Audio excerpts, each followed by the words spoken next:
Okay, look at it this way. The Pirates have lost a zillion out of their last, zillion and 10 games, including 10-5 last night to the Royals in a game that was really just exasperating, with a lot of bad umpiring and arguments and things that make you wonder why you're watching, why you're still following. Let's put that to an end, and let's make a clean break between the first part of the season and the part where Ke'Bryan Hayes participates. Good morning to you. Good Wednesday morning. I'm Dan Kovacevic of DK Pittsburgh Sports. This is Daily Shot of Pirates. Comes your way bright and early every weekday morning. If you're into football and or hockey, I also offer up daily shots of Steelers and Penguins right where you found this. Hayes could have been playing for the Pirates now for a few days.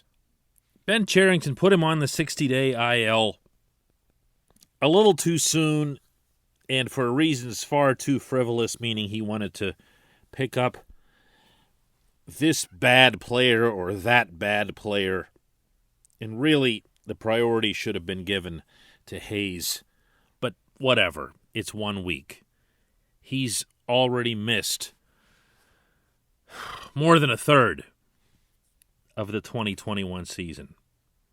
And that's tough to take. This isn't just any prospect. This is someone who, to all appearances, going back to last spring, really is a special talent. I'd been very careful to not overstate, or to try to not overstate, what we've seen from Hayes. The problem with that is that, we've seen it. We've laid eyes on it. It's real. And it's real until proven otherwise. Is he going to hit 400 for his career? I'm guessing not. But is he going to be able to drive the ball on a consistent basis, including for power? Sure. Is he going to be able to run the bases? Oh, yeah. That never goes into a slump. Is he going to defend at a Gold Glove level? Well, he's only done that forever now. A 3-time minor league Gold Glover. He is as close as it gets in the maddening sport of baseball to a real, known commodity. A sure thing. And that's exciting.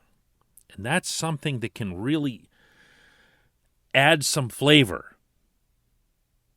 to the long, still, remainder of this season.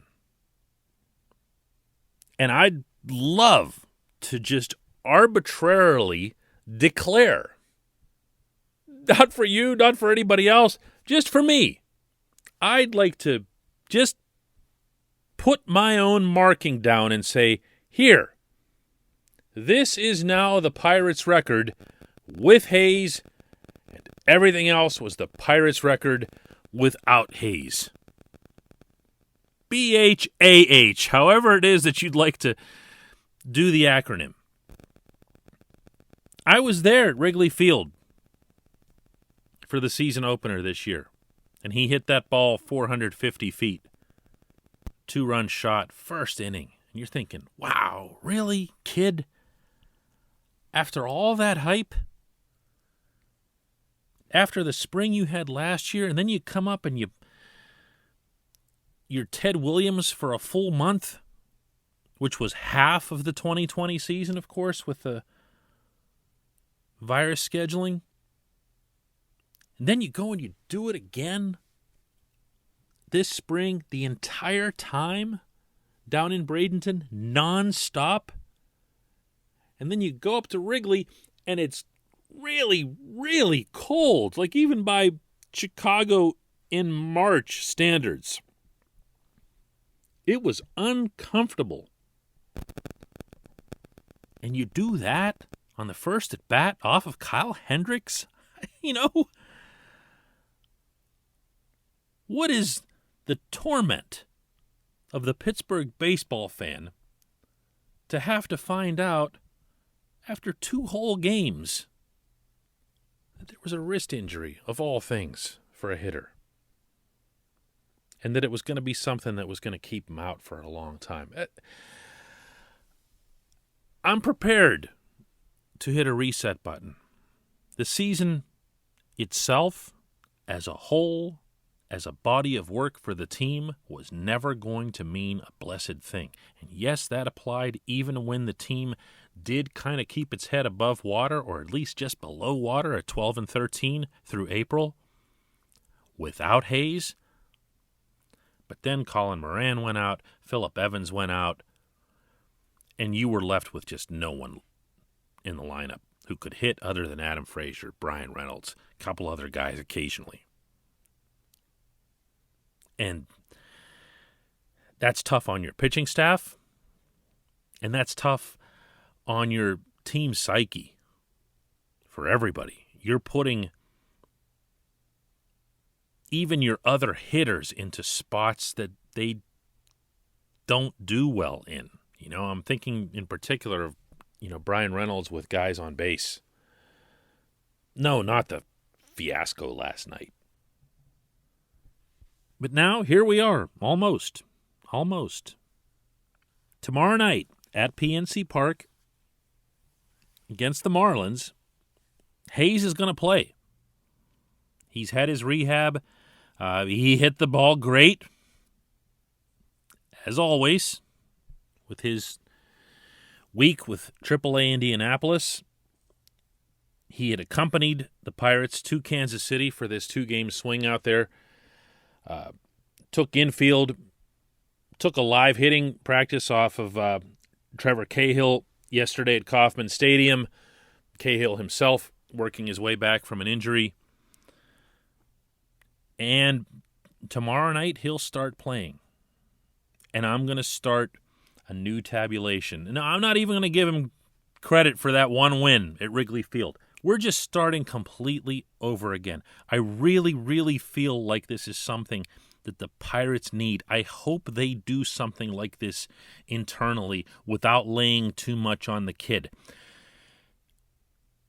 Derek Shelton's a smart guy. He knows when his team's performing with its backs against the wall. I don't know. Is that the right term? Is that what I'm looking for here? Or is it more just a collective sinking feeling? You see some of their faces last night. Ben Gamble, when he went down in the 9th inning, going back to the dugout and just looking so exasperated. You need to have that sense of, okay, hey, we're starting this over again. We're doing this over. You know how sometimes you see with teams and managers will talk about this post-All-Star break. They were gone for 3 or 4 days. They come back. They're ready to get rolling again. And you do hear about so-and-so's team since the break or whatever. Well, this is just a 1-day break, but it's also something different. Look, Moran and Evans also aren't that far away. And when those guys come back, no, they're not contending for anything. No, I'm not being a weirdo here and predicting glory for 2021 or anything ridiculous like that. So don't attach that to me just because I'm saying something here that comes across as mildly, upbeat. It's okay to think like that in life. It's even okay to think about that related to the Pittsburgh Pirates on occasion. Hayes is legit. Hayes is everything you'd want a young star baseball talent to be, including all the intangibles. Son of Charlie, total pro, humble beyond words. Everything you'd want. And you know what? I'm me. Just speaking for myself again. I'm going to enjoy that. I'm not going to attach whatever happens from here on out to whatever I saw right through the 27th out of that game last night in Kansas City. When we come back, just one question.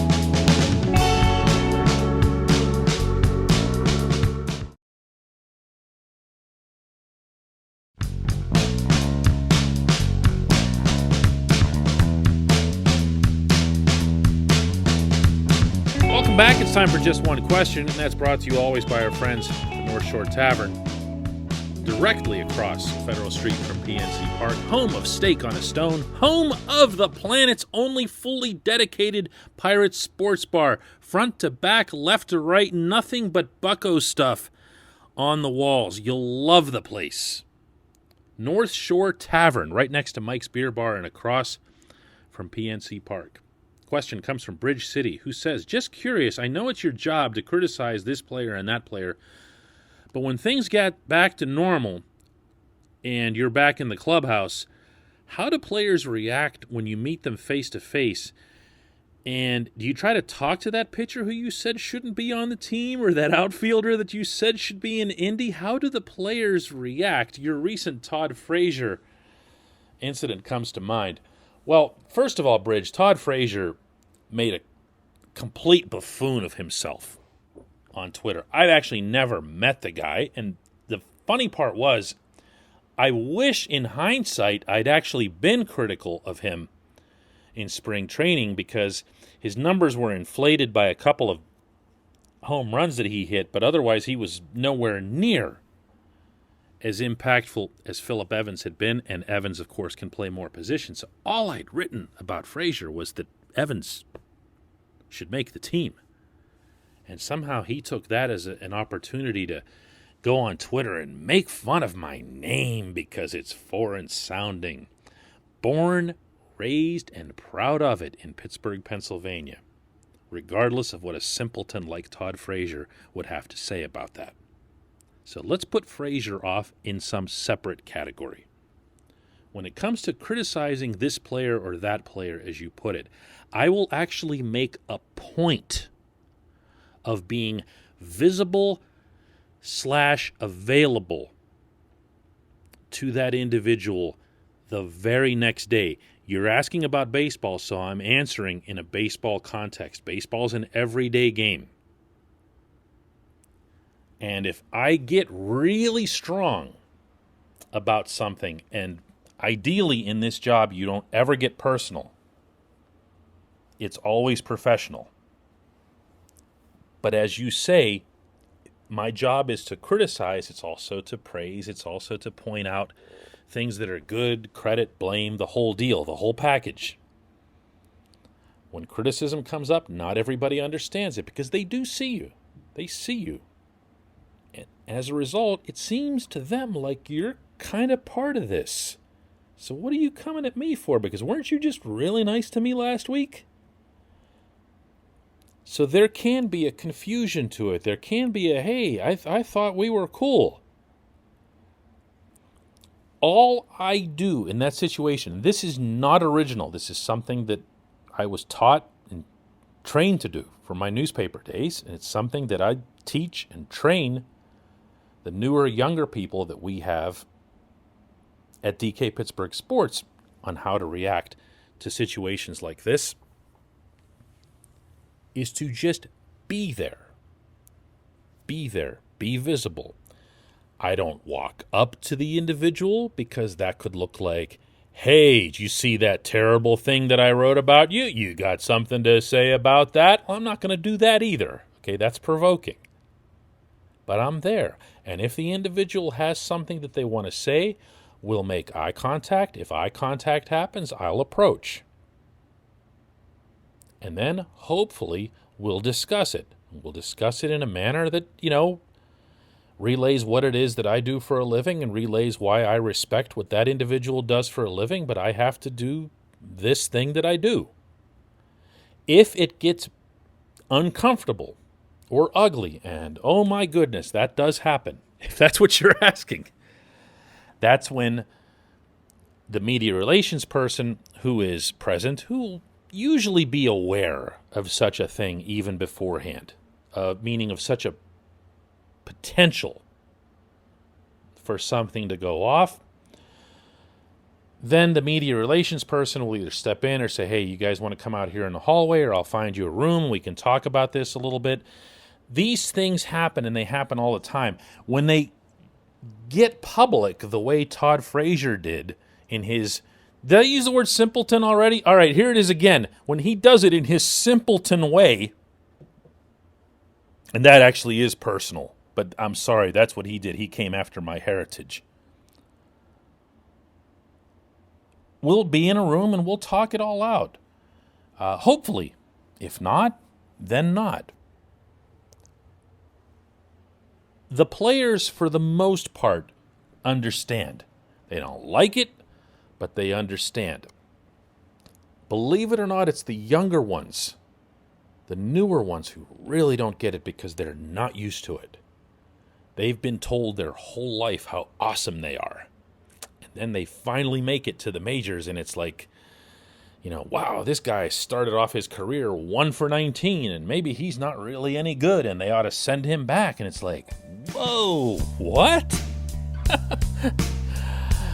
I appreciate the question. That's really good stuff, Bridge City. I appreciate everybody listening to Daily Shot of Pirates, and we'll have another one of these tomorrow.